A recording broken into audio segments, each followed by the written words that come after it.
Hey, what's up everybody? So today I want to give y'all a few tips on taking the shifter on this 2008 Volvo S60.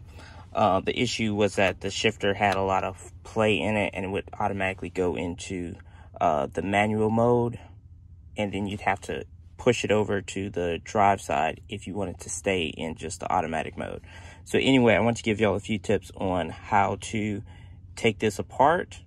I didn't see any videos on this. That's kind of the reason why I'm doing this for the Volvo S60. So the first step that you have to do is lift up this cover right here. And in order to do that, all you have to do is take a screwdriver and get under the edge of it around here and raise up, and you'll be able to pry it up. Now, you'll only be able to get it so far up because of the wires that are connected to this part right here.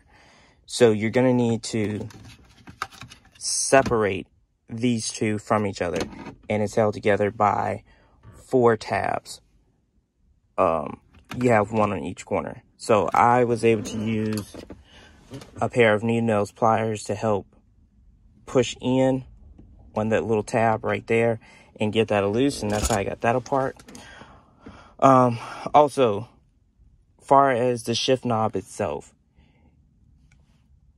I thought it was stuck to a point to where I wasn't going to be able to get it loose or something like that, but you really just have to pull the knob in as hard as you can and pull up as hard as you can. You can kind of wiggle it back and forth, but you really just have to pull on it a good bit, and that's how that's able to come up out of there.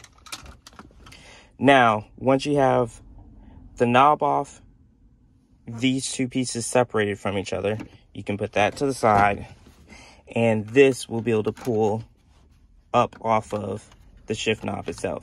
Now, the way the wires are connected, you're not able to disconnect this part right here from the lower assembly down here, so it's gonna have to stay right here, all in your way. So once you have that still in your way, you need to remove this other shift cover that protects the assembly further down, along with the shift forks that you're trying to access.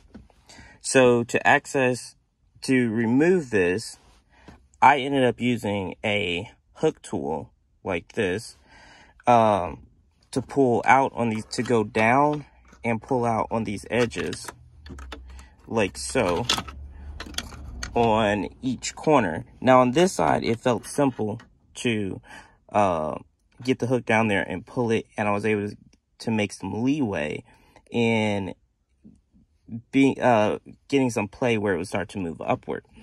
This side over here, I couldn't figure out exactly where the little latches were holding it down at, but I ended up putting it right down through there, and I pulled out, and that got that one loose.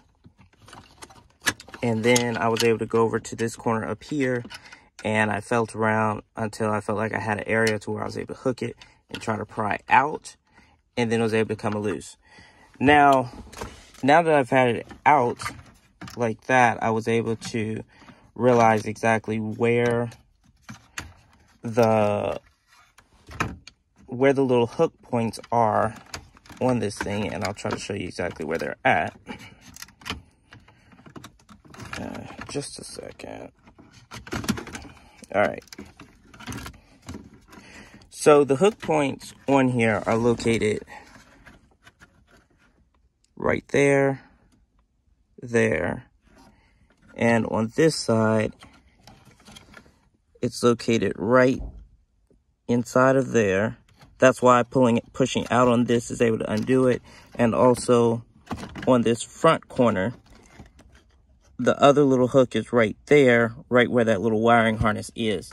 So on this side, you're able to use these 2 holes right here to actually stick a full-size screwdriver in there and pry out there, there, and then on this side, you can take your screwdriver and pry inside that little hole and pry that out. Now on this side, the little hook is located right there. So if you have a skinny screwdriver, you can do the same thing right there and push the screwdriver in there and pry out. It's going to be a little bit tight, but it will work.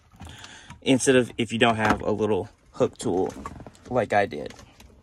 Now, as far as installing the little shift forks down here, it's pretty straightforward. You just have to put these together with the little spring and then slide them over this shifter right here. You have to slide them over the shifter. Now, I took my needle nose pliers, put it in here like this, and you spread them apart. And that's how you're able to get it over the shift fork, slide it down, and then slide this clip in place. Now, I skipped over one step. Now, before I was able to get this, everything, all the old pieces off, I end up taking a screwdriver and trying to pry it underneath here, and I end up breaking the little clip. Sorry.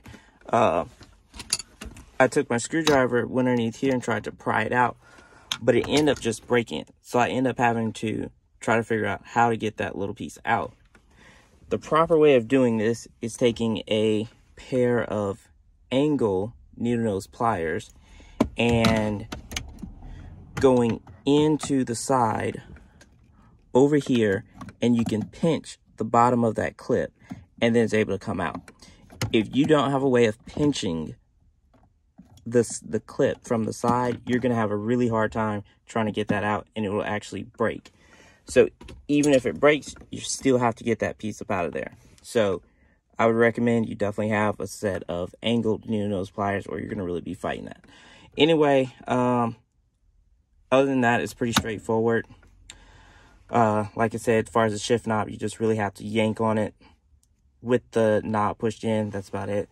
So anyway, if y'all found this video helpful, please give this video a thumbs up and subscribe to the channel for more car related content. Thanks for watching.